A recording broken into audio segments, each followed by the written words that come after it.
bisnis ayam dan segala macam pangan lah ya, kurang lebih pangan. itu ada nggak sih bang untuk tips yang untuk menghindari kelesuan dari masa pandemi ini? Kalau buat tips buat selama masa pandemi sebenarnya ya kita sikon aja gitu kan. Sikonnya karena satu ini istilahnya gejala yang efeknya dari eksternal gitu kan, bukan dari internal kita. Yang artinya kalau buat antisipasi kita paling bisa cuman penanggulangan aja gitu kan. Kalau buat ngelawan itu kita nggak bisa. Nah jadi kalau dari gue sendiri antisipasi satu kita harus ngikutin zaman gitu kan. Orang udah bisa dikatakan susah buat keluar gitu kan. Artinya paling bisa kita gunain istilahnya website ya kan, kita jualan online gitu kan. Dan juga buat hari ini karena si pelanggan kita nggak bisa nyamperin kita, makanya kita nyamperin mereka gitu. Atau bahasa kerennya kayak door to door gitu kan, ngider keliling gitu kan. Nah paling ya itu yang lebih efektif. Jemput bola lah bang. Iya jemput bola, kira-kira kayak gitu. Terus untuk ada nggak sih bang hal yang untuk memangkas anggaran biaya gitu?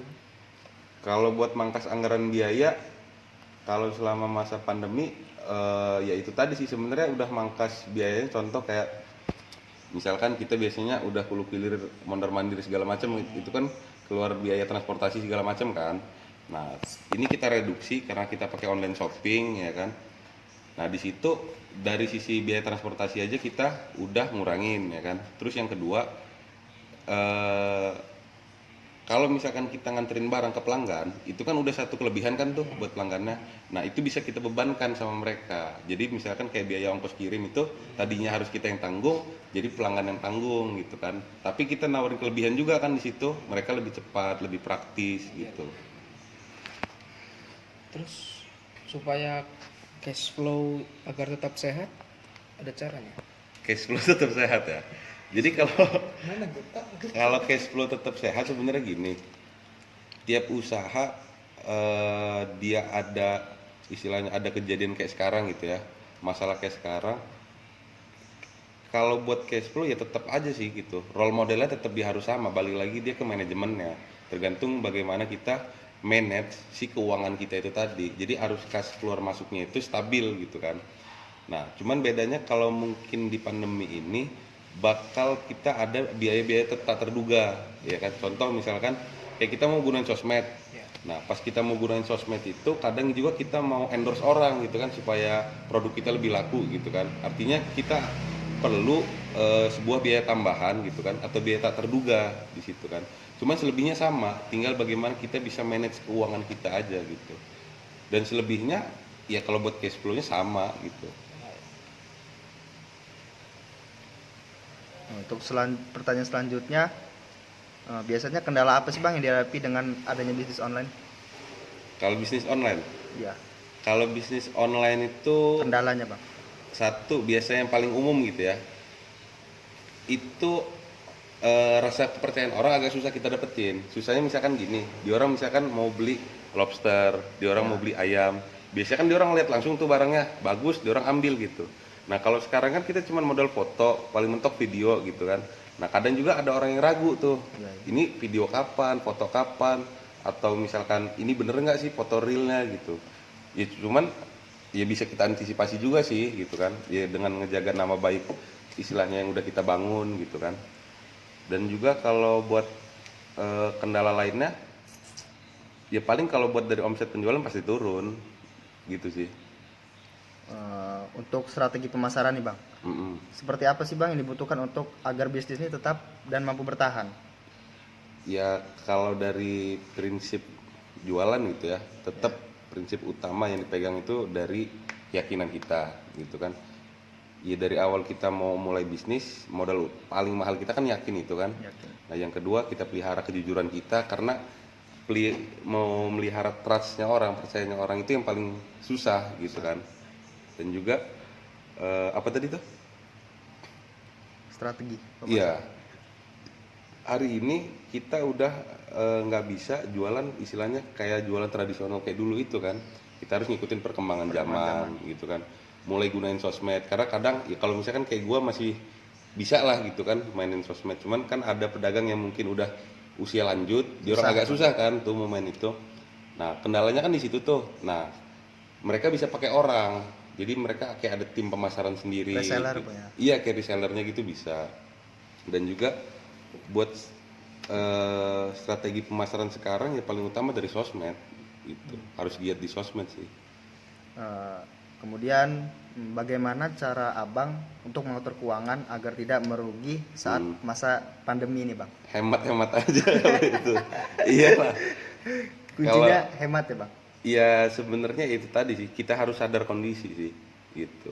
Ya itu tadi ada perubahan dari sisi pemasukan kita ya kan. Artinya di situ ada pola hidup kita ya paling minim dari sisi apa ya bahasanya itu kayak sesuatu yang mau kita lakuin itu harus kita rem juga gitu. Paling di situ aja. Nomor 7. Ini bang, jadi anggaran biaya produksi apa saja yang perlu diminimalkan di masa COVID ini? Kalau anggaran produksi ya itu kalau gue sih gini, di masa pandemi ini ya kan kita mau mangkas itu resiko paling besarnya adalah penurunan kualitas ya kan. Jadi bakal riskan banget kalau misalkan ada istilahnya bagian dari quality kita itu yang mau dipangkas. Jadi kalau gue bukan lebih mau milih ke istilahnya ngurangin biaya produksinya sih, cuman gue coba buat lebih stabilin ya kan antara maunya pasar hari ini ya kan sama dengan kesanggupan gue produksi, tapi tanpa mengurangi kualitas gue gitu. Soalnya kalau mau dipangkas dari situnya daripada pelanggan gue hilang, enak gue tahan istilahnya kualitas gue gitu kan. Jadi bagaimana menentukan target penjualan atau pendapatan agar perusahaan tetap dapat untung, bang? Nah, kalau itu gini, sebenarnya waktu ketika kita punya usaha, ya kan, itu kalau di manajemen kan ada 6M tuh kan, ada metode segala macam gitu kan. Tapi di situ yang nggak ada itu kayak visi dan misi, tujuannya gitu kan. Nah itu harus kita tetepin sendiri. Nah letaknya di paling awal di POTS itu kan ada planningnya itu kan. Kita mau ke bawa usaha ini ke arah mana gitu kan.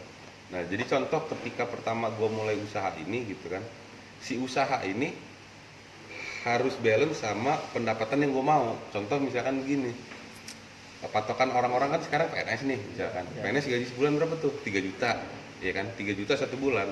Nah dari si usaha ini gue harus minimal bisa dapat sama gitu kan. Contoh kayak misalkan untung dari ayam per ekornya Rp3.000 ya kan, maka target gue untuk sampai ke 3 juta ini adalah 1.000 ekor ya kan.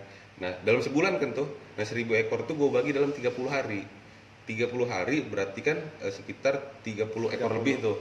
Tapi jangan segitu, kita targetnya 50 karena siapa tahu meleset kita masih bisa masuk ke tujuan kita tadi itu. Nah jadi upayain gitu kan buat target. Misalkan rank target kita ini ya tadi itu ada di angka 3 juta, tapi target kita di angka 5 juta.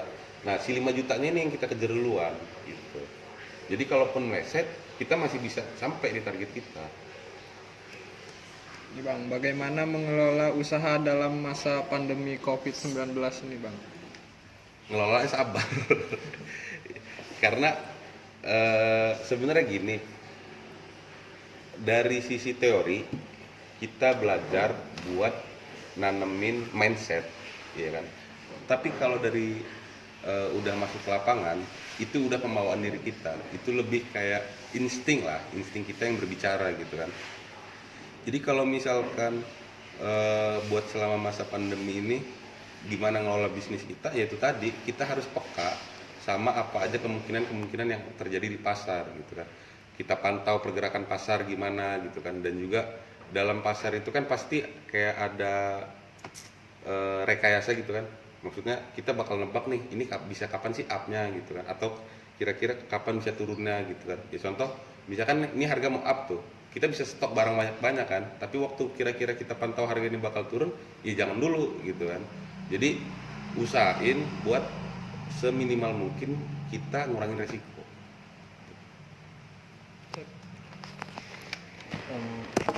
Menurut abang, di masa pandemi COVID-19 ini prospek kerjanya apa Bang, sama prospek kerja buat di masa depan nanti?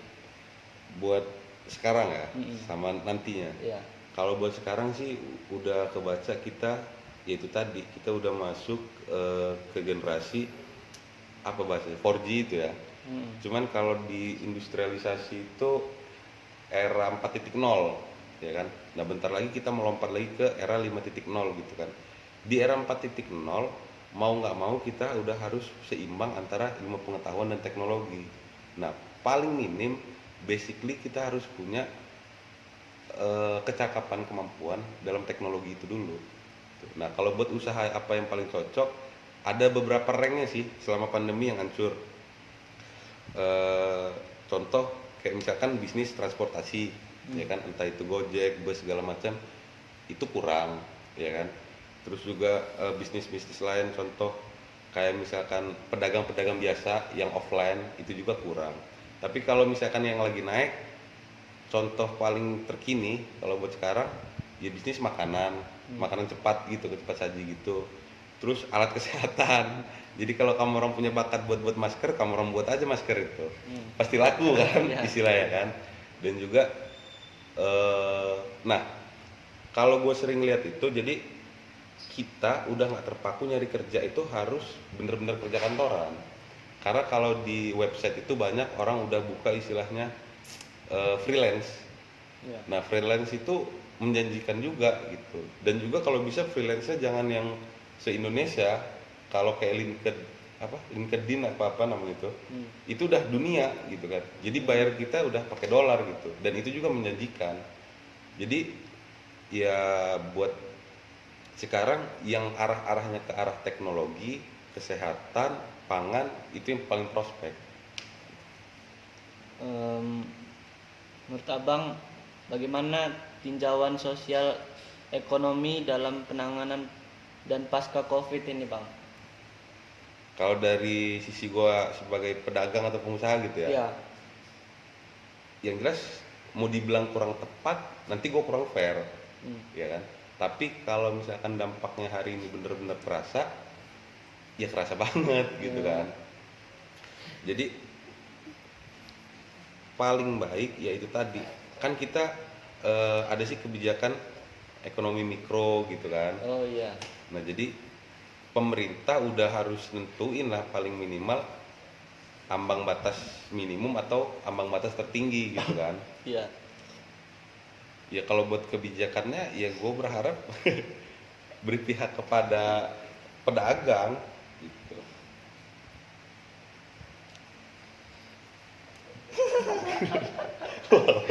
Malah ketawa udah. Itu pause dulu. Itu pause. Dipotong aja nanti Bang. Iya. Lanjut. Berapa lagi? Pertanyaan terakhir nih Bang. Iya sih. Menurut Abang, model bisnis apa sih yang tepat dalam masa Covid dan penerapan IT apa yang sangat dibutuhkan di masa Covid ini Bang? Covid-19. Kalau bisnis ya, bisnis apa Iya, Bang. gitu ya. Kalau hari ini sih ya itu tadi yang gue bilang ya, udah Iya. arahnya semua ke teknologi dan kita juga hari ini bener-bener ketinggalan gitu. Lagi orang jualan di pasar istilahnya, misalkan kayak petani gitu ya, mau jual dari kampung ke kota gitu. Nah, orang udah mikirnya bagaimana ngejual itu dari Indonesia ke negara luar gitu kan.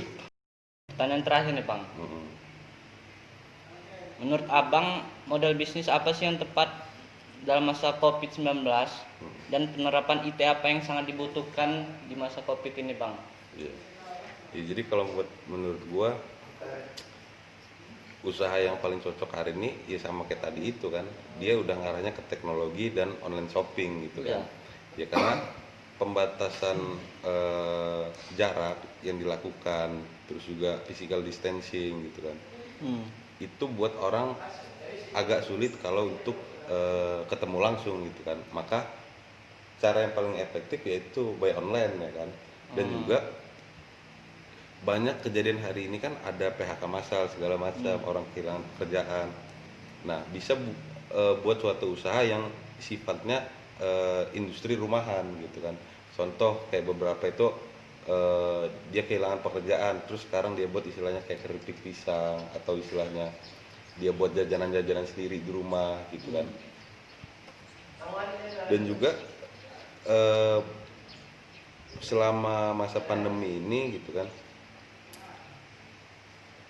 ya selain dari usaha tadi yang gue sebutin, ya kita juga bisa manfaatin kayak misalkan kemampuan kita di bidang IT itu tadi ya kan. Misalkan kayak kita nggak bisa nih usaha ya kan, tapi kita sekarang bisa jadi dropshipper atau sekedar jadi reseller gitu kan.